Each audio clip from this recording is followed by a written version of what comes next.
ਸਭ ਨੂੰ ਜੈ ਮਸੀਹ ਦੀ। ਜੈ ਮਸੀਹ। ਬ੍ਰਦਰ ਇਕਬਾਲ ਜੀ, ਆਪਾਂ ਪਰਮੇਸ਼ਰ ਦਾ ਇੱਕ ਵਾਰੀ ਫਿਰ ਸ਼ੁਕਰ ਕਰਦੇ ਹਾਂ ਪ੍ਰੇਜ਼ ਦ ਲਾਰਡ ਕਿ ਆਪਾਂ ਨੂੰ ਸਮਾਂ ਦਿੱਤਾ ਕਿ ਅਸੀਂ ਵਚਨ ਦੇ ਵਿੱਚੋਂ ਸਿੱਖ ਸਕੀਏ, ਬਾਈਬਲ ਸਟੱਡੀ ਕਰ ਸਕੀਏ ਔਰ ਹਾਂਜੀ ਦੂਸਰਿਆਂ ਤੱਕ ਪਹੁੰਚਾ ਸਕੀਏ।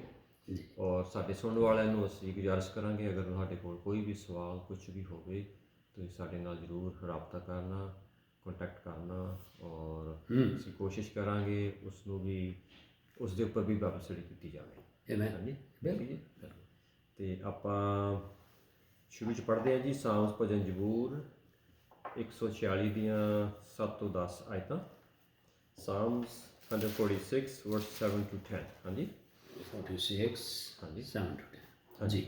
ਉਸ ਵਿੱਚ ਲਿਖਿਆ ਹੈ, ਉਹ ਦਬਾਏ ਹੋਇਆਂ ਦਾ ਨਿਆਂ ਕਰਦਾ ਹੈ, ਉਹ ਭੁੱਖਿਆਂ ਨੂੰ ਰੋਟੀ ਦਿੰਦਾ ਹੈ, ਯਹੋਵਾ ਅਸੀਰਾਂ ਨੂੰ ਛੁਡਾ ਦਿੰਦਾ ਹੈ, ਵਾਹ ਯਹੋਵਾ ਅੰਨ੍ਹਿਆਂ ਦੀਆਂ ਅੱਖਾਂ ਨੂੰ ਖੋਲ੍ਹ ਦਿੰਦਾ ਹੈ, ਕੀ ਬਾਤ ਹੈ। ਯਹੋਵਾ ਝੁਕਿਆਂ ਹੋਇਆਂ ਨੂੰ ਸਿੱਧਾ ਕਰਦਾ ਹੈ, ਯਹੋਵਾ ਧਰਮੀਆਂ ਨੂੰ ਪਿਆਰ ਕਰਦਾ ਹੈ, ਯਹੋਵਾ ਪਰਦੇਸੀਆਂ ਦੀ ਪਾਲਣਾ ਕਰਦਾ ਹੈ, ਯਤੀਮਾਂ ਅਤੇ ਵਿਧਵਾ ਨੂੰ ਉਹ ਸੰਭਾਲਦਾ ਹੈ, ਉਹ ਦੁਸ਼ਟਾਂ ਦਾ ਰਾਹ ਵਿੰਗਾ ਕਰ ਦਿੰਦਾ ਹੈ, ਯਹੋਵਾ ਸਦਾ ਤੱਕ ਰਾਜ ਕਰਦਾ ਹੈ। ਹਾਲੇਲੂਇਆ।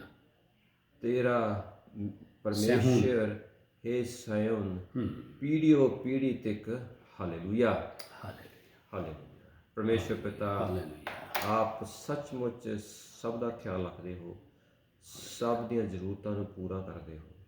ਪਰਮੇਸ਼ਰ ਪਿਤਾ, ਆਪ ਦਾ ਸ਼ੁਕਰ ਕਰਦੇ ਹਾਂ, ਆਪ ਦਾ ਸ਼ੁਕਰ ਕਰਦੇ ਹਾਂ ਆਪ ਦੇ ਪਿਆਰ, ਦਇਆ, ਰਹਿਮ, ਕਿਰਪਾ ਦੇ ਲਈ। ਪਰਮੇਸ਼ਰ ਪਿਤਾ, ਆਪ ਦੀ ਬਰਕਤ ਮੰਗਦੇ ਹਾਂ ਇੱਕ ਇੱਕ ਦੇ ਲਈ, ਇੱਕ ਇੱਕ ਦੇ ਭੈਣ ਭਰਾ ਜੋ ਵੀ ਜਿੱਥੇ ਜਿੱਥੇ ਵੀ ਸੁਣ ਰਹੇ ਹਨ। ਪਰਮੇਸ਼ਰ ਪਿਤਾ, ਆ ਸਾਰਾ ਸਮਾਂ ਆਪ ਦੇ ਹੱਥਾਂ ਵਿੱਚ ਦਿੰਦੇ ਹਾਂ। ਜੋ ਕੁਛ ਵੀ ਬ੍ਰਦਰ ਇਕਬਾਲ ਜੀ ਤੋਂ ਬੋਲਿਆ ਜਾਵੇ, ਪੜ੍ਹਿਆ ਸੁਣਿਆ ਸਮਝਿਆ ਜਾਵੇ, ਪਰਮੇਸ਼ਰ ਪਿਤਾ ਆਪ ਦੇ ਵਚਨ ਦੇ ਮੁਤਾਬਕ ਪਵਿੱਤਰ ਆਤਮਾ ਦੀ ਗਾਈਡੈਂਸ ਦੇ ਵਿੱਚ ਪਰਮੇਸ਼ਰ ਪਿਤਾ ਹੋਵੇ। ਔਰ ਪਰਮੇਸ਼ਰ ਪਿਤਾ ਔਰ ਇਹ ਸਭ ਦੇ ਲਈ ਬਰਕਤ ਹੋਵੇ। ਔਰ ਇਹ ਸਭ ਕੁਛ ਮੰਗਦੇ ਹਾਂ ਆਪ ਦੇ ਇਕਲੌਤੇ ਪੁੱਤਰ ਸਾਡੇ ਮੁਕਤੀ ਦਾਤਾ ਯਿਸੂ ਮਸੀਹ ਦੇ ਨਾਮ ਦੇ ਵਿੱਚ, ਆਮੀਨ। ਹਾਲੇਲੂਇਆ। Praise the Lord. ਹਾਂਜੀ ਬ੍ਰਦਰ ਜੀ। ਜੀ ਸਰ ਜੀ।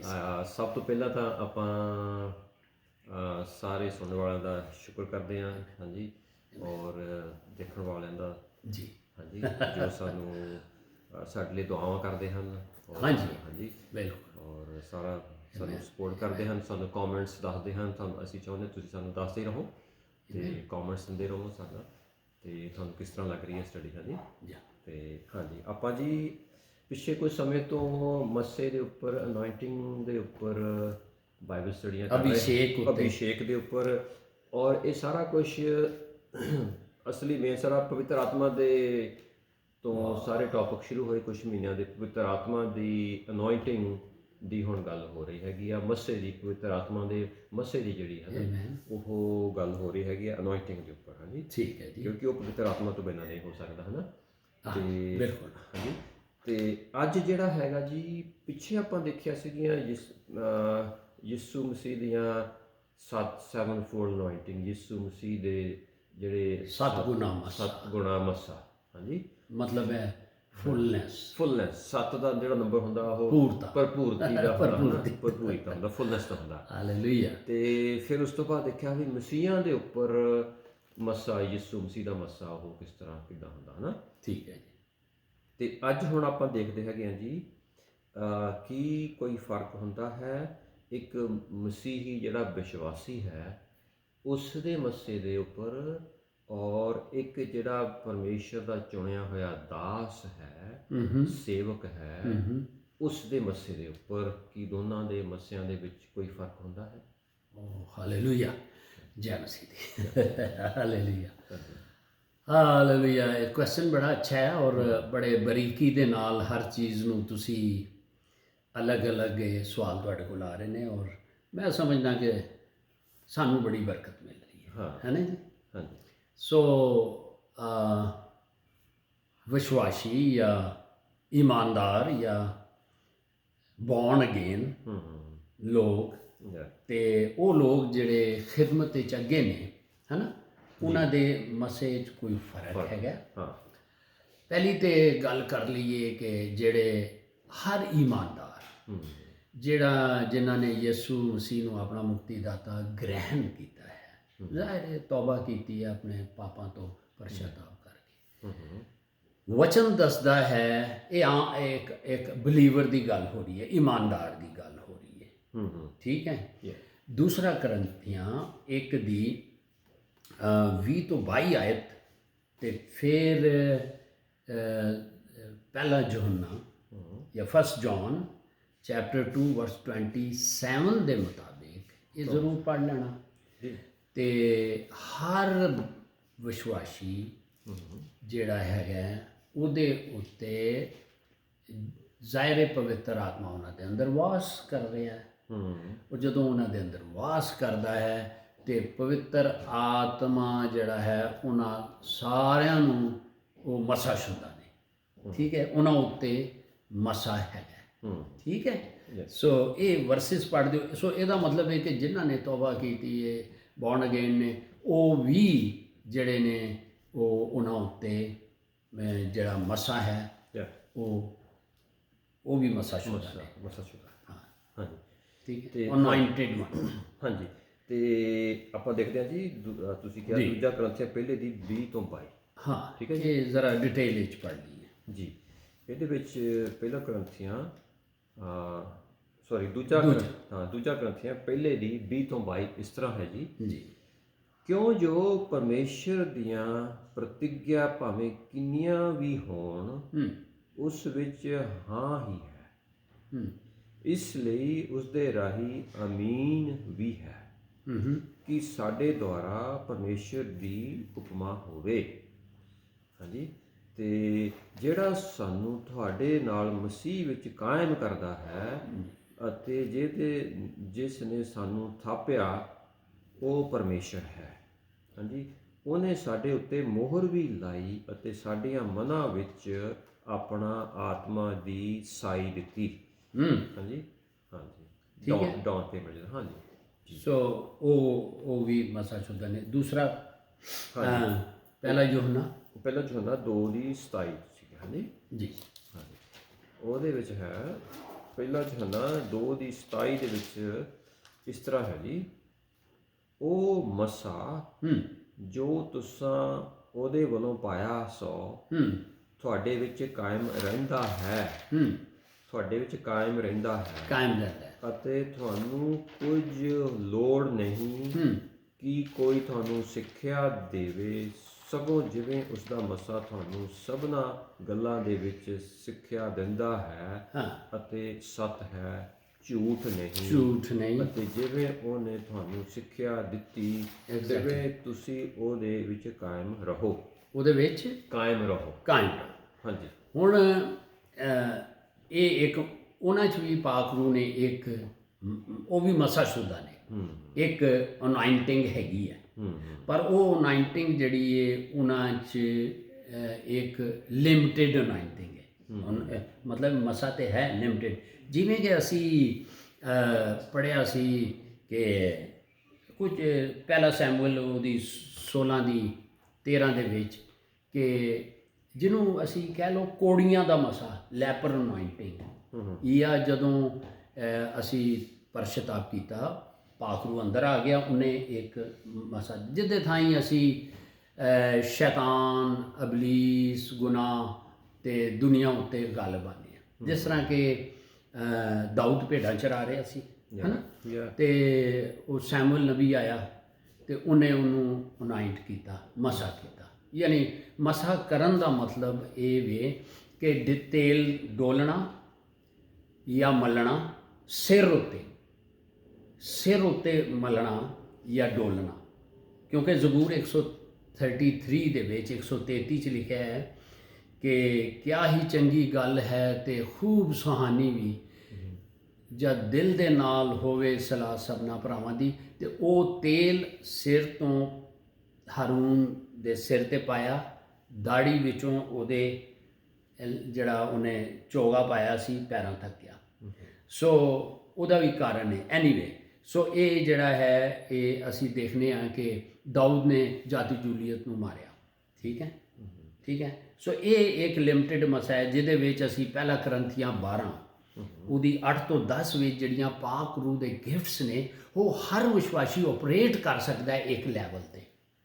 ਦੈਟ ਇਜ਼ ਕਾਲਡ, ਪੁਰਾਣੇ ਨੇਮ ਵਿੱਚੋਂ ਇੱਧਰ ਅਸੀਂ ਲੈ ਲੈਂਦੇ ਹਾਂ, ਇਹ ਇੱਕ ਅਨਾਇੰਟਿੰਗ ਹੈਗੀ ਹੈ ਜਿਹੜੀ ਵਿਸ਼ਵਾਸੀਆਂ ਤੇ ਹੁੰਦੀ ਹੈ, ਠੀਕ ਹੈ। ਫਿਰ ਦੂਸਰੀ, ਉਹੀ ਵਿਸ਼ਵਾਸੀ ਜਿਹੜੇ ਨੇ ਜਦੋਂ ਇਹ ਇੱਕ ਉਸ ਲੈਵਲ ਤੇ ਵੀ ਜਿਹੜੇ ਆਮ ਬਲੀਵਰਸ ਦੀ ਗੱਲ ਕਰ ਰਹੇ ਹੋ, ਇਹ ਇਹਨਾਂ ਦੀ ਇਹ ਇੱਕ ਰੇਂਜ ਹੈਗੀ ਹੈ, ਇਸ ਤੋਂ ਵੱਧ ਫਿਰ ਨਹੀਂ ਕਰ ਸਕਦੇ। ਹਾਂਜੀ, ਪਰ ਆਪਾਂ ਪਹਿਲਾਂ ਦੇਖਿਆ ਇਸ ਤੋਂ ਵੱਧ ਨਹੀਂ ਕਰ ਸਕਦੇ।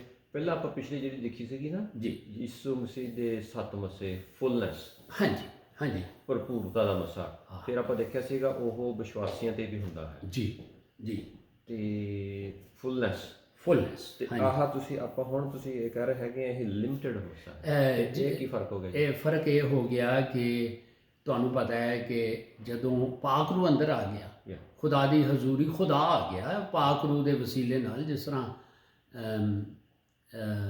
ਕਹਿ ਲਓ ਕਿ ਰੋਮੀਓ 8 ਦੀ 9ਵੀਂ ਆਇਤ ਵਿੱਚ ਕਿ ਉਹ ਸਾਡੇ ਅੰਦਰ ਪਾਕ ਰੂਹ ਵਾਸ ਕਰਦਾ ਹੈ, ਠੀਕ ਹੈ। 8 ਦੀ 9ਵੀਂ, ਹਾਂਜੀ 8 ਦੀ 9ਵੀਂ, ਜਿਨ੍ਹਾਂ 'ਚ ਖੁਦਾ ਦਾ ਪਾਕ ਰੂਹ ਨਹੀਂ ਉਹ ਮਸੀਹ ਦੇ ਨਹੀਂ। ਤੁਸੀਂ ਹੁਣ ਇਹ ਜਦੋਂ ਪਾਕ ਰੂਹ ਆ ਜਾਂਦਾ ਅਸੀਂ ਰੂਹਾਨੀ ਬਣ ਜਾਂਦੇ ਹਾਂ ਸਾਰੇ ਵਿਸ਼ਵਾਸੀ। ਸੋ ਪੁਆਇੰਟ ਤੇ ਆ ਜਾਈਏ, ਸਵਾਲ ਇਹ ਪੈਦਾ ਹੋ ਰਿਹਾ ਹੈ ਕਿ ਪਾਕ ਰੂਹ ਦਾ ਅੰਦਰ ਆ ਕੇ ਉਹ ਇੱਕ ਬਲੀਵਰਸ ਨੂੰ ਮਸਾ ਦੇ ਦਿੰਦਾ ਨਾ, ਜਿਸ ਤਰ੍ਹਾਂ ਅਸੀਂ ਦੇਖਿਆ ਸੀ, ਠੀਕ ਹੈ। ਔਰ ਫਿਰ ਉਹ ਇਸ ਲਈ ਦਿੰਦਾ ਹੈ ਕਿ ਇਹ ਜਦੋਂ ਪਾਕ ਰੂਹ ਆ ਗਿਆ ਉਹਦੇ ਅੰਦਰ 7 ਮਸੇ ਹੈਗੇ ਨੇ, 7 ਮਸਿਆਂ ਤੇ ਕੰਮ ਕਰ ਸਕਦਾ ਹੈ ਉਹ। ਲੇਕਿਨ ਇਹ ਜਿਸ ਤਰੀਕੇ ਨਾਲ ਅਸੀਂ ਇਹ ਦੇਖਿਆ ਹੈ ਕਿ ਇਸ ਤੋਂ ਜਦੋਂ ਪਾਕ ਰੂਹ ਉੱਤੇ ਆਉਂਦਾ ਹੈ, ਅਸੀਂ ਇਹ ਵੀ ਦੇਖਿਆ ਸੀ, ਪਾਕ ਰੂਹ ਉੱਤੇ ਆਉਂਦਾ ਹੈ। ਦੇਖੋ ਪਾਕ ਰੂਹ ਤੇ ਦੀ ਕੁਦਰਤ ਨਾਲ ਤੇ ਪਰਮੇਸ਼ਵਰ ਦੇ ਹੱਥ ਦੇ ਨਾਲ ਪ੍ਰਭੂ ਯਿਸੂ ਮਸੀਹ ਤੇ ਮਰੀਮ ਦੇ ਢਿੱਡ ਵਿੱਚ ਉਹ ਮਰੀਮ ਪ੍ਰੈਗਨੈਂਟ ਹੋ ਗਈ। ਲੇਕਿਨ ਇਹ ਇੱਕ ਉਹ ਮਸਾਸ਼ੁਦਾ ਅਨਾਇੰਟਿੰਗ ਦੇ ਵਿੱਚ, ਜਿਸ ਤਰ੍ਹਾਂ ਕਿ ਯੂਹੰਨਾ ਵੀ ਮਾਂ ਦੇ ਢਿੱਡ ਤੋਂ ਹੀ ਅਨਾਇੰਟਿਡ ਸੀਗਾ। ਸੋ ਮਤਲਬ ਇਹ ਕਹਿਣ ਦੇ ਕਿ ਜਦੋਂ ਪ੍ਰਭੂ ਯਿਸੂ ਉੱਤੇ ਯਸਾਇਆ 61 ਪਹਿਲੀ 2 ਆਇਤ ਦੇ ਮੁਤਾਬਿਕ ਇਹ ਮਸਾ ਉੱਤੇ ਆਇਆ ਜਾਂ ਪਾਕ ਰੂਹ ਉੱਤੇ ਆਇਆ, ਜਦੋਂ ਬਪਤਿਸਮਾ ਲਿਆ ਪਾਣੀ ਦੇ ਉੱਤੇ ਆਇਆ, ਤੇ ਇਹਦਾ ਮਤਲਬ ਹੁੰਦਾ ਹੈ ਕਿ ਪਾਕ ਰੂਹ ਤੇ ਹੈਗਾ ਹੀ ਅੰਦਰ ਸੀ। ਉੱਤੇ ਆਣੇ ਦਾ ਮਤਲਬ ਇਹ ਸੀ ਕਿ ਉਹਨੂੰ ਫਿਰ ਆਪਾਂ ਕਹਿ ਦਿੰਦੇ ਹਾਂ ਕਿ ਜੀ ਇਹਨੂੰ ਕਹਿ ਲਓ ਕਿ ਇੱਕ ਪ੍ਰੀਸਟ ਜਾਂ ਖਿਦਮਤ ਦਾ ਮਸਾ, ਠੀਕ ਹੈ, ਪ੍ਰੀਸਟਲੀ ਮਸਾ, ਠੀਕ ਹੈ। ਜਿਵੇਂ ਕਿ ਹਾਰੂਨ ਦੇ ਬੇਟਿਆਂ ਨੂੰ ਜਦੋਂ ਖਿਦਮਤ ਵਿੱਚ ਲਿਆਣਾ ਸੀ ਨਾ, ਐਕਸੋਡਸ 30 ਦੇ ਵਿੱਚ, ਫਿਰ ਖੁਦਾ ਨੇ ਕਿਹਾ ਸੀ ਇਹ ਹਾਰੂਨ ਦੇ ਬੇਟਿਆਂ ਨੂੰ ਹੁਣ ਖਿਦਮਤ ਲਈ ਲਿਆਣਾ ਹੈ। ਸੋ ਜਦੋਂ ਪਾਕ ਰੂਹ ਉੱਤੇ ਆ ਜਾਂਦਾ ਹੈ ਤੇ ਉਹ ਜਿਹੜਾ ਖਿਦਮਤ ਲਈ ਹੋ ਜਾਂਦਾ ਹੈ, ਠੀਕ ਹੈ। ਇਹ ਲੈਵਲ ਤੇ ਆ ਜਾਂਦਾ ਹੈ, ਠੀਕ ਹੈ। ਅੰਦਰ ਤੇ ਆ ਗਿਆ ਸੀ ਤੌਬਾ ਕਰਨੇ ਨਾਲ, ਹੁਣ ਉੱਤੇ ਆਇਆ ਖਿਦਮਤ ਕਰਨੇ ਨਾਲ। ਹੁਣ ਇਹਦੇ ਵਿੱਚ ਉਹ ਮਸੇ ਆਪਰੇਟ ਹੁੰਦੇ ਨੇ। ਜਿਹੜਾ ਅਨਾਇੰਟਿੰਗ ਹੈ ਉਹਦਾ ਲੈਵਲ ਉੱਤੇ ਥੱਲੇ ਜਾ ਸਕਦਾ ਹੈ, ਕਦੀ ਉੱਤੇ ਥੱਲੇ ਉੱਤੇ ਥੱਲੇ। ਸੋ ਗੱਲ ਇਹ ਹੋ ਰਹੀ ਸੀ ਕਿ ਇਸ ਲੈਵਲ ਤੇ ਜਿਹੜਾ ਪਹਿਲਾ ਲੈਵਲ ਹੈਗਾ, ਦੂਸਰੇ ਲੈਵਲ ਵਿੱਚ ਫਿਰ ਖਿਦਮਤ ਵਿੱਚ ਆ ਜਾਂਦੇ ਨੇ। ਜਿਸ ਤਰ੍ਹਾਂ ਤੁਸੀਂ ਕਿਹਾ ਖਾਦਮਾ, ਇੱਕ ਬਲੀਵਰ ਵੀ ਜਿਹਨੂੰ ਪਾਕ ਰੂਹ ਦਾ ਬਪਤਿਸਮਾ ਹੋਇਆ ਹੈ ਉਹ ਵੀ ਖਾਦਮ ਹੀ ਹੈ। ਅੱਛਾ, ਇੱਕ ਗੱਲ ਯਾਦ ਰੱਖਣੀ ਹੈ ਕਿ ਖੁਦਾ ਦੇ ਨਜ਼ਦੀਕ ਛੋਟਾ ਖਾਦਮ, ਵੱਡਾ ਖਾਦਮ, ਇਹ ਅਸੀਂ ਕਹਿੰਦੇ ਹਾਂ, ਲੇਕਿਨ ਖੁਦਾ ਦੇ ਨਜ਼ਦੀਕ ਖਾਦਮ ਹੀ ਹੈ, ਠੀਕ ਹੈ। ਉਹਦੇ 'ਚ ਇਹ ਨਹੀਂ ਕਰ ਸਕਦੇ। ਸੋ ਹੁਣ ਅਸੀਂ ਇਹ ਦੇਖ ਲਈਏ ਕਿ ਹਾਂ, ਜਿੱਥੇ ਪਾਕ ਰੂਹ ਹੈ ਉਹਦੇ ਅੰਦਰ ਇਹ ਹੈ ਨੇ, ਲੇਕਿਨ ਉਹ ਇੱਕ ਹੱਦ ਤੱਕ ਇੱਕ ਆਮ ਬੰਦਾ ਜਿਹਨੂੰ ਪਾਕ ਰੂਹ ਦਾ ਬਪਤਿਸਮਾ ਵੀ ਨਹੀਂ ਹੋਇਆ ਉਹ ਕੰਮ ਕਰਦਾ ਹੈ। ਲੇਕਿਨ ਜਦੋਂ ਉੱਤੇ ਆਉਂਦਾ ਉਹ ਵੀ ਇੱਕ ਖਿਦਮਤ ਵਿੱਚ ਆ ਜਾਂਦਾ ਹੈ, ਇਹ ਖਿਦਮਤ ਵਿੱਚ ਆ ਜਾਂਦਾ। ਸੋ ਮਤਲਬ ਇਹ ਹੋ ਗਿਆ ਕਿ ਜਿਹੜਾ ਇਹ ਹੀ ਇੱਕ ਬਲੀਵਰਸ, ਹਰ ਬਲੀਵਰਸ ਦਾ ਮਸਾ, ਉਹਦੇ ਫਿਰ ਦੋ ਕੈਟਾਗਰੀਜ਼ ਜਾਂ 2 ਸਿਸਟਮ ਨੇ। ਇੱਕ ਤੇ ਇਹ ਵੀ ਜਿਨ੍ਹਾਂ ਨੂੰ ਪਾਕ ਰੂਹ ਦਾ ਬਪਤਿਸਮਾ ਨਹੀਂ ਹੋਇਆ, ਪਾਕ ਰੂਹ ਤੇ ਉਹਨਾਂ ਦੇ ਅੰਦਰ ਹੈ, ਉਹਨਾਂ ਉੱਤੇ ਵੀ ਮਸਾ ਹੈ, ਉਹ ਮਸਾ ਸ਼ੁਦਾ ਨੇ। ਲੇਕਿਨ ਜਦੋਂ ਉਹ ਅਸੀਂ ਇਹ ਦੇਖਿਆ ਸੀ ਇਹ ਮਸੇ ਨੂੰ ਇਨਕਰੀਜ਼ ਕਿੰਜ ਕਰਨਾ ਹੈ ਨਾ। ਸੋ ਇਹ ਬਹੁਤ ਸਾਰੀਆਂ ਚੀਜ਼ਾਂ ਆਲਰੇਡੀ ਸਟੱਡੀ ਕਰ ਲਈਆਂ। ਸੋ ਇਸ ਲਈ ਹੁਣ ਖਾਦਮ ਤੇ ਉਹ ਵੀ ਨੇ, ਖਾਦਮ ਇਹ ਵੀ ਹੈ, ਲੇਕਿਨ ਜਿਹੜੇ ਮਿਨਿਸਟਰੀ 'ਚ ਨੇ ਹੁਣ ਉਹਨਾਂ ਦੀ ਗੱਲ ਹਾਂਜੀ ਹਾਂਜੀ, ਜਿੱਦਾਂ ਮੈਨੂੰ ਯਾਦ ਆ ਗਿਆ ਜੀ। ਜਦੋਂ ਯਿਸੂ ਨੇ ਚੇਲੇ ਦੋ ਬਣਾ ਕੇ ਭੇਜੇ ਸੀਗੇ ਹਨਾ, ਠੀਕ ਹੈ, ਉਹਨਾਂ ਨੇ ਵੀ ਬਦਰੂਹਾਂ ਨੂੰ ਕੱਢਿਆ, ਬਿਮਾਰਾਂ ਨੂੰ ਚੰਗਾ ਕੀਤਾ, ਪ੍ਰਭੂ ਯਿਸੂ ਮਸੀਹ ਦੀ ਅੰਡਰ ਅਨੋਇੰਟਿੰਗ ਦੇ ਅੰਦਰ ਉਹ ਅਨੋਇੰਟਿੰਗ। ਹਾਲੇ ਉਹਨਾਂ ਦੇ ਉੱਪਰ ਪਵਿੱਤਰ ਆਤਮਾ ਨਹੀਂ ਸੀ ਆਇਆ, ਨਹੀਂ ਸੀ ਆਇਆ। ਹਾਂਜੀ, ਬਹੁਤ ਅੱਛਾ, ਬਹੁਤ ਅੱਛਾ। ਤੇ ਫਿਰ ਜਦੋਂ ਉਹਨਾਂ ਦੇ ਉੱਪਰ ਪੈਂਟੀਕੋਸਟ ਵਾਲੇ ਦਿਨ ਆ ਗਿਆ, ਫਿਰ ਉਹ ਖਿਦਮਤ ਲਈ ਬਾਹਰ ਨਿਕਲੇ। ਫਿਰ ਉਹ ਜਿਹੜਾ ਤੁਸੀਂ ਕਹਿੰਦੇ ਹੈ ਨਾ, ਤੇ ਬਲੀਵਰ ਦੇ ਵਿੱਚ ਤੇ ਇੱਕ ਜਿਹੜਾ ਨਾਨ ਬਲੀਵ ਜਿਹੜਾ ਖਾਦਮ ਦੇ ਵਿੱਚ ਆਪਾਂ ਇਹ ਕਹਿ ਸਕਦੇ ਹੈਗੇ ਆ, ਉਹ ਯਿਸੂ ਜਿਹੜੇ ਹਲੇ ਪੈਂਟੀਕੋਸਟ ਤੋਂ ਪਹਿਲਾਂ ਉਹ ਯਿਸੂ ਦੀ ਅਥਾਰਟੀ ਦੇ ਇਖਤਿਆਰ ਦੇ ਵਿੱਚ ਉਹ ਕੰਮ ਕਰ ਰਹੇ ਬਿਲਕੁਲ ਕਰ ਰਹੇ ਸਨ। ਉਹਨੇ ਘੱਲਿਆ ਜਾਓ, ਬਦਰੂਹਾਂ ਨੂੰ ਕੱਢੋ, ਮੁਰਦਿਆਂ ਨੂੰ ਜ਼ਿੰਦਾ ਕਰੋ, ਉਹ ਸਾਰਾ ਵਚਨ ਹੀ ਹੈਗਾ। ਹਾਂ, ਤੇ ਫਿਰ ਜਦੋਂ ਬਾਕੀ ਤੁਸੀਂ ਐਕਸਪਲੇਨ ਕਰੋ। ਹਾਂਜੀ, ਨਹੀਂ, ਬਹੁਤ ਅੱਛਾ।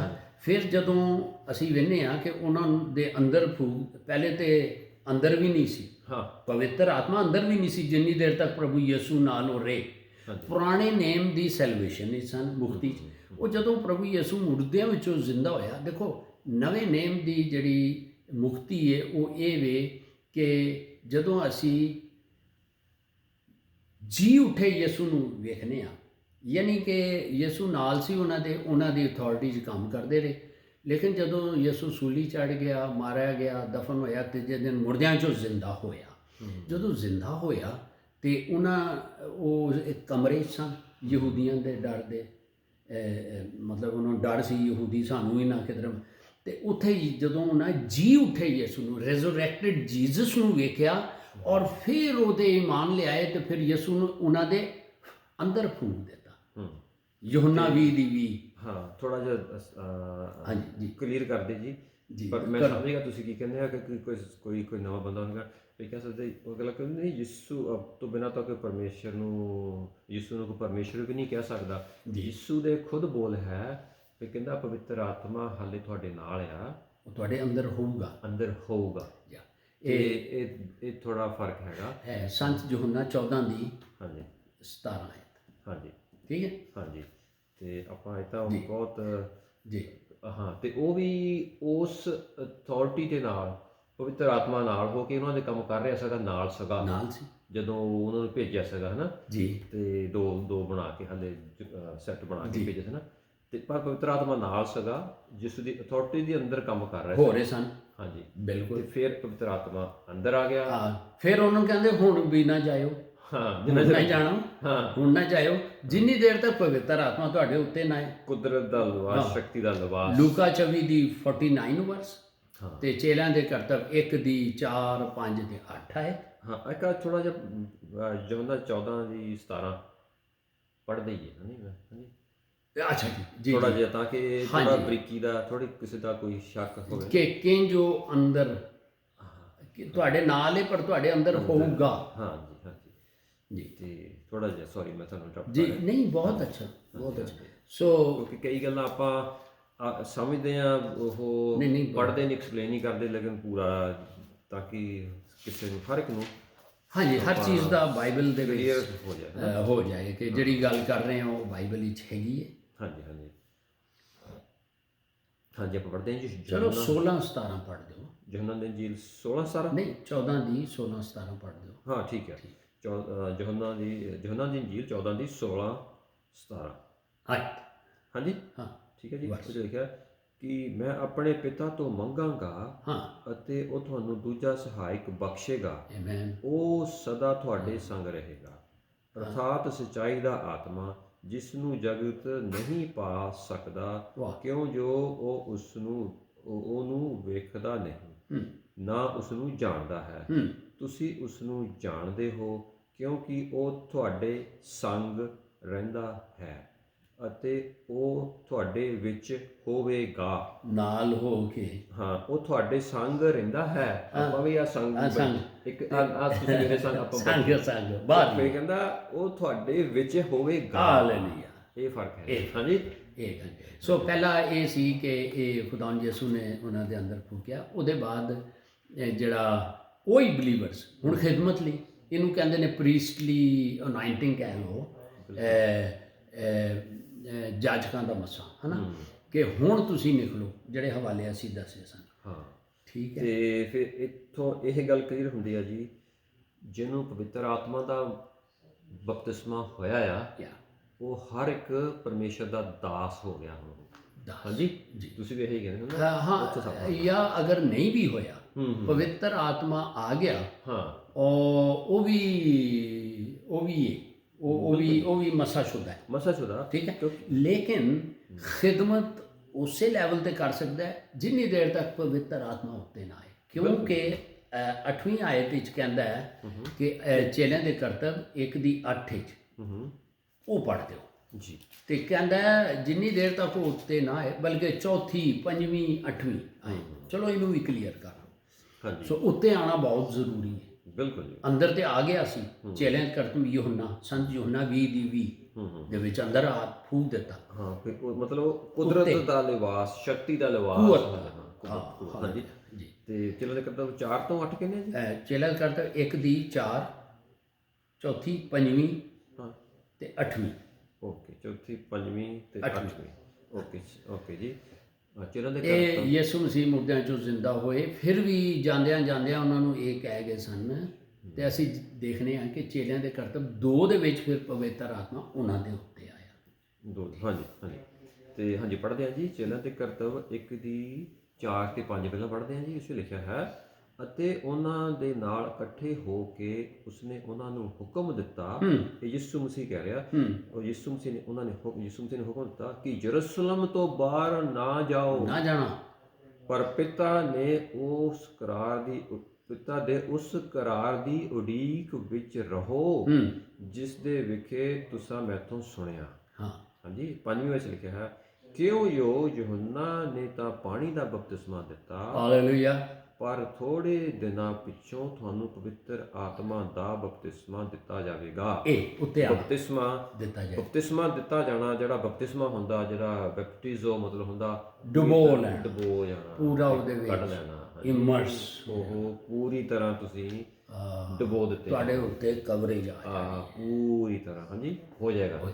ਹਾਂਜੀ, 8ਵੀਂ ਆਇਤ ਹੈਗਾ, ਹਾਲੇਲੂਇਆ, ਪਰ ਜਾਂ ਪਵਿੱਤਰ ਆਤਮਾ ਤੁਹਾਡੇ ਉੱਤੇ ਆਵੇਗਾ ਤਾਂ ਤੁਸੀਂ ਸ਼ਕਤੀ ਪਾਓਗੇ। ਕਦੋਂ? ਜਦੋਂ ਆਏਗਾ। ਜ਼ੋਰ ਕਿਤੇ ਤੇ, ਜਦੋਂ ਆਏਗਾ ਸ਼ਕਤੀ ਫਿਰ ਤੁਹਾਨੂੰ ਮਿਲ ਜਾਏਗੀ, ਤੁਹਾਡੇ ਉੱਤੇ ਕਵਰੇਜ ਆ ਜਾਏਗੀ। ਫਿਰ ਕੀ ਕਰੋਗੇ? ਸ਼ਕਤੀ ਪਾਓਗੇ ਅਤੇ ਯਰੂਸ਼ਲਮ ਅਤੇ ਸਾਰੇ ਯਹੂਦਾ ਤੇ ਸਮਰਿਆ ਵਿੱਚ ਸਗੋਂ ਦੁਨੀਆ ਦੇ ਬੰਨੇ ਤੀਕਰ ਮੇਰੇ ਗਵਾਹ ਹੋਵੋਗੇ। ਹਾਲੇਲੂਇਆ। ਸੋ ਇਹ ਜਿਹੜਾ ਹੈ, ਇਹ ਜਿਹਦੇ ਤੇ ਇਹ ਵੇ ਉਹ ਖਤਮ ਹੀ। ਅੱਛਾ, ਹੁਣ ਸਵਾਲ ਇਹ ਵੇ ਕਿ ਉਹ ਲੋਕ ਜਿਹੜੇ ਇਹ ਤੇ ਆ ਗਿਆ ਬਲੀਵਰਸ ਸਾਰਿਆਂ ਦੀ ਜੀ। ਹੁਣ ਸਵਾਲ ਤੁਹਾਡਾ ਦੂਜਾ ਜਿੱਥੇ ਤੱਕ ਕਿ ਖਾਦਮਾਂ ਉੱਤੇ ਕਿਹੜਾ ਮਸਲਾ ਹੈ?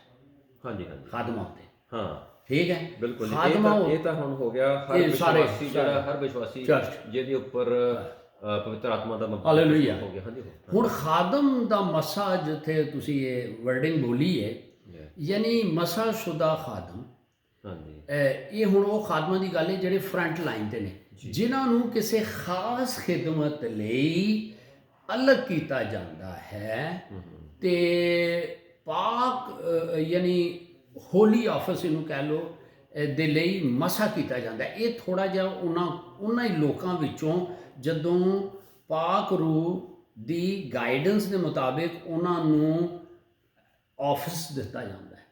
ਠੀਕ ਹੈ, ਸਾਰਿਆਂ ਕੋਲ ਹੁਣ ਆਫਿਸ ਨਹੀਂ ਹੈ, ਲੇਕਿਨ ਉਹਨਾਂ ਹੀ ਲੋਕਾਂ ਵਿੱਚੋਂ ਆਫਿਸ ਉਹਨਾਂ ਨੂੰ ਇਹ ਖਾਦਮ ਉਹ ਨੇ ਜਿਨ੍ਹਾਂ ਉੱਤੇ ਫਿਰ ਆਫਿਸ ਦਿੱਤੇ ਜਾਂਦੇ ਨੇ, ਯਾਨੀ 5-fold ਮਿਨਿਸਟਰੀ, ਅਫੀਸ਼ੀਅਨ 4:11 ਤੋਂ 13 ਦੇ ਵਿੱਚ। ਇਹ ਫਿਰ ਅੱਗੇ ਲੀਡਿੰਗ ਮਿਨਿਸਟਰੀ ਹੋ ਜਾਂਦੀ ਹੈ, ਯਾਨੀ ਕਿ ਲੀਡਿੰਗ ਮਿਨਿਸਟਰੀ ਯਾਨੀ ਜਿਹੜੇ ਅੱਗੇ ਹੁੰਦੇ ਨੇ, ਲੀਡਿੰਗ ਦਾਸ, ਪਰਮੇਸ਼ਰ ਦੇ ਦਾਸ ਜਿਨ੍ਹਾਂ ਕੋਲ ਅੱਗੇ ਨਜ਼ਰ ਆਉਂਦੇ ਨੇ ਜੀ, ਇਹ ਪ੍ਰੋਫਿਟ ਹੈ, ਇਹ ਅਪੋਸਲ ਹੈ, ਇਹ ਜਿਹੜਾ ਹੈ ਇਵੈਂਜਲਿਸਟ ਹੈ, ਇਹ ਜਿਹੜਾ ਹੈ ਪਾਸਟਰ ਹੈ, ਇਹ ਟੀਚਰ ਹੈ, ਇਹ 5-fold ਮਿਨਿਸਟਰੀ ਹੈ ਨਾ।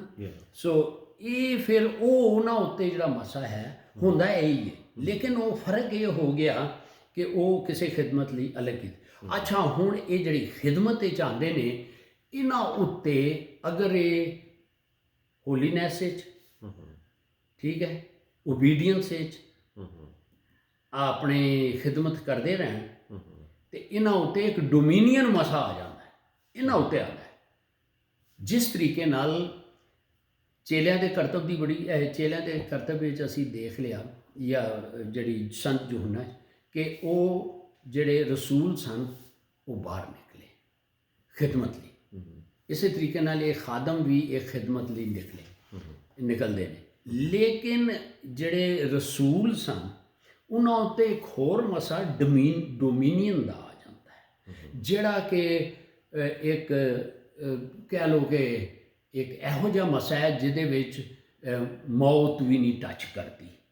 ਜਿਸ ਤਰੀਕੇ ਨਾਲ ਅਸੀਂ ਦੇਖਿਆ ਸੀ ਨੰਬਰਸ 12 ਦੇ ਵਿੱਚ ਹਾਰੂਨ ਜਿਹੜਾ ਸੀ ਉਹਦੇ ਉੱਤੇ ਡੋਮੀਨੀਅਨ ਮਸਾ ਸੀ, ਮੋਜ਼ਸ ਉੱਤੇ ਮਸਾ ਸੀ ਡੋਮੀਨੀਅਨ। ਉਹਦੀ ਭੈਣ ਤੇ ਉਹਨਾਂ ਦੋਹਾਂ ਮਿਲ ਕੇ ਮੂਸਾ ਦੇ ਮੁਤਲਕ ਬਹੁਤ ਬੁਰੀ ਗੱਲਾਂ ਕੀਤੀਆਂ ਜਦੋਂ ਉਹਨੇ ਇੱਕ ਅਥੋਪੀਅਨ ਜਾਂ ਕੋਸ਼ੀ ਔਰਤ ਨਾਲ ਸ਼ਾਦੀ ਕਰ, ਫਿਰ ਖੁਦਾ ਆ ਗਿਆ।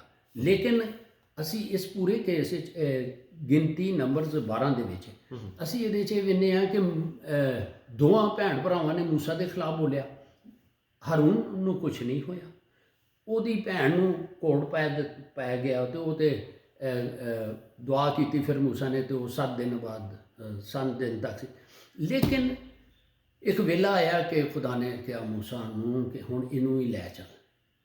ਮੌਤ ਉਦੋਂ ਨਹੀਂ ਆਈ, ਨਾ ਉਹਦੇ ਤੇ ਕੋਈ ਕੀਤਾ, ਕਿਉਂਕਿ ਇਹ ਅਨਾਇੰਟਿੰਗ ਦੀ ਖੁਦਾ ਕਦਰ ਕਰਦਾ ਹੈ। ਸੋ ਉਹਨੂੰ ਫਿਰ ਇੱਕ ਪਹਾੜ ਤੇ ਖੜ ਕੇ ਤੇ ਉਹਨੇ ਕਿਹਾ ਇਹਦਾ ਬੇਟਾ ਵੀ ਨਾਲ ਰੱਖ ਲਿਓ। ਤੇ ਜਦੋਂ ਮੈਂ ਕਹਾਂ ਨਾ ਇਹ ਅਨਾਇੰਟਿਡ ਰੋਗ, ਦੇਖੋ ਪਹਿਲੇ ਪਾਕ ਰੂਹ ਇਹ ਹੁਣ ਤੇ ਹਰ ਮਸੀਹੀ ਦੇ ਅੰਦਰ ਹੈ, ਕਿਉਂਕਿ ਪਹਿਲਾ ਕਰੰਥੀਆਂ 3 ਦੇ ਵਿੱਚ ਤੇ ਪਹਿਲਾ ਕਰੰਥੀਆਂ 6 ਦੇ ਵਿੱਚ ਲਿਖਿਆ ਹੈ ਕਿ ਤੁਸੀਂ ਪਵਿੱਤਰ ਆਤਮਾ ਦੇ ਮੰਦਰ ਹੋ।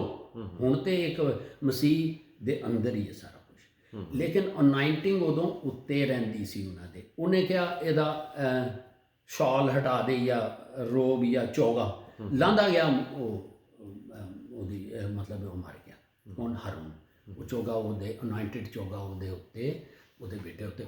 ਸੋ ਦੈਟ ਇਜ਼ ਡੋਮੀਨੀਅਨ ਅਨਾਇੰਟਿੰਗ ਹੈਗੀ ਹੈ। ਉਹ ਫਿਰ ਖਾਦਮਾਂ ਤੇ ਇੱਕ ਬਲੀਵਰਸ ਜਿਨ੍ਹਾਂ ਉੱਤੇ ਵੀ ਪਾਕ ਰੂਹ ਹੁੰਦਾ ਹੈ, ਖਿਦਮਤ ਕਰਦੇ ਹੁੰਦੇ ਨੇ, ਲੇਕਿਨ ਇੱਕ ਹੋਰ ਟੌਪ ਲੈਵਲ ਹੈ ਜਿਹਨੂੰ ਡੋਮੀਨੀਅਨ ਅਨਾਇੰਟਿੰਗ। ਪਤਰਸ ਹੈ, ਉਹਦੇ ਸਾਏ ਨਾਲ ਠੀਕ ਹੁੰਦੇ ਨੇ। ਪੌਲੂਸ ਰਸੂਲ ਹੈ, ਬਹੁਤ ਬਿਜ਼ੀ ਸੀ, ਉਹਦਾ ਰੁਮਾਲ ਲੈ ਕੇ ਉਹ ਹੁੰਦਾ। ਸੋ ਇਹ ਉਹ ਅਨਾਇੰਟਿੰਗ ਹੈ। ਔਰ ਜਿਹੜੀ ਅਸੀਂ ਪਿਛਲੀ ਸਟੱਡੀਜ਼ ਵਿੱਚ ਜ਼ਿਕਰ ਕੀਤਾ ਹੈ ਕਿ ਕਾਫੀ ਲੋਕ ਨੇ ਇਸ ਦੁਨੀਆ ਵਿੱਚ ਵੀ, ਸਮਿਥ ਵਿਗਲਸਵਰਥ ਹੋ ਗਿਆ, ਜੈਫਰੀ ਬ੍ਰਦਰਸ ਹੋ ਗਏ, ਜਿਹੜੀਆਂ ਇਸ ਦੁਨੀਆ 'ਚ ਨਹੀਂ ਨੇ, ਲੇਕਿਨ ਬੰਦਾ ਚਲਾ ਜਾਂਦਾ ਹੈ, ਅਨਾਇੰਟਿੰਗ ਜ਼ਿੰਦਾ ਰਹਿੰਦੀ ਹੈ। ਉਹਨਾਂ ਦੀ ਬੁੱਕਸ ਨਾਲ, ਉਹਨਾਂ ਦੀ ਟੀਚਿੰਗ ਸੁਣਨੇ ਨਾਲ ਅਨਾਇੰਟਿੰਗ ਨਹੀਂ ਮਰਦੀ ਕਦੀ, ਠੀਕ ਹੈ। ਸੋ ਉਹਦੇ ਬਾਅਦ ਕੈਥਰੀਨ ਕੋਲਮੈਨ, ਇਹ ਸਾਰੇ ਉਹ ਲੋਕ ਨੇ ਜਿਨ੍ਹਾਂ ਉੱਤੇ ਡੋਮੀਨੀਅਨ ਦਾ ਮਸਾ, ਠੀਕ ਹੈ। ਉਹ ਬਹੁਤ ਹੀ ਖਤਰਨਾਕ ਵੀ ਹੋ ਸਕਦਾ ਹੈ ਨਾ। ਸੋ ਐਨੀਵੇ, ਸੋ ਇਹ ਉਹ ਲੈਵਲ ਨੇ। ਲੇਕਿਨ ਕਹਿਣ ਦਾ ਮਤਲਬ ਇਹ ਵੇ ਕਿ ਸਾਰੇ ਹੀ ਨਸ਼ਾ ਤੋਂ ਸ਼ੁੱਧਾ ਨੇ, ਜਿਨ੍ਹਾਂ ਤੋਬਾ ਕਰਕੇ ਯਿਸੂ ਨੂੰ ਆਪਣਾ ਮੁਕਤੀਦਾਤਾ ਗ੍ਰਹਿਣ ਕੀਤਾ ਹੈ।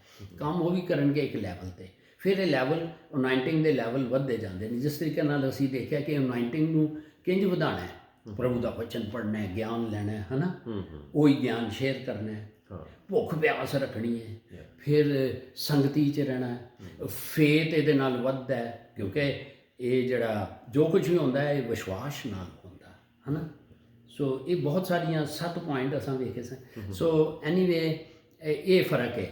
ਇੱਕ ਇਮਾਨਦਾਰ ਮਸਾਸ਼ੁਦਾ ਸਾਰੀ ਹੈ, ਲੇਕਿਨ ਉਹ ਅਨਾਇੰਟਿੰਗ ਦਾ ਲੈਵਲ ਵੱਧਦਾ ਘਟਦਾ ਹੈ। ਜਿਸ ਤਰ੍ਹਾਂ ਵਿਸ਼ਵਾਸ ਰਾਈ ਦੇ ਦਾਣੇ ਦੇ ਮੁਤਾਬਿਕ, ਹੁਣ ਉਹ ਕਿੰਝ ਵੱਧਦਾ ਹੈ, ਉਹ 2 ਪੀਟਰ ਵਿੱਚ ਜ਼ਿਕਰ ਹੈਗਾ ਕਿ 7 ਚੀਜ਼ਾਂ ਪਤਰਸ ਕਹਿੰਦਾ ਬਈ ਆਪਣੇ ਵਿਸ਼ਵਾਸ ਵਿੱਚ ਐਡ ਕਰ ਲਓ ਤਾਂ ਤੁਹਾਡਾ ਇਫੈਕਟਿਵ ਹੋ ਜਾਏਗਾ। ਇਹਨੂੰ ਪੜ੍ਹ ਕੇ ਤੇ ਫਿਰ ਦੇਖ ਲੈਣਾ ਜੇ ਕੋਈ ਸਵਾਲ ਹੈ ਤੇ ਉਹ ਪੀਟਰ ਦੇ ਵਿੱਚ ਪਲੀਜ਼ 2 ਪੀਟਰ ਕੱਢ ਲਓ 5 ਤੋਂ 8 ਆਇਤ ਪੜ੍ਹ ਦਿਓ। 2 ਪੀਟਰ ਕਿੰਨੇ 5 ਤੋਂ 9 ਆਇਤ। ਨਹੀਂ 2 ਪੀਟਰ ਚੈਪਟਰ 1 ਓਕੇ 5 ਤੋਂ 9 ਦੂਸਰਾ ਪਤਰਸ 1 ਦੀ 5। ਇਹ ਹੁਣ ਵਿਸ਼ਵਾਸ ਵੀ ਵਧਣ ਵਾਲਾ ਹੈ, ਹਾਂ ਕ੍ਰਿਸਚਨ ਵਿਸ਼ਵਾਸ ਵਧਣ ਵਾਲਾ ਹੈ।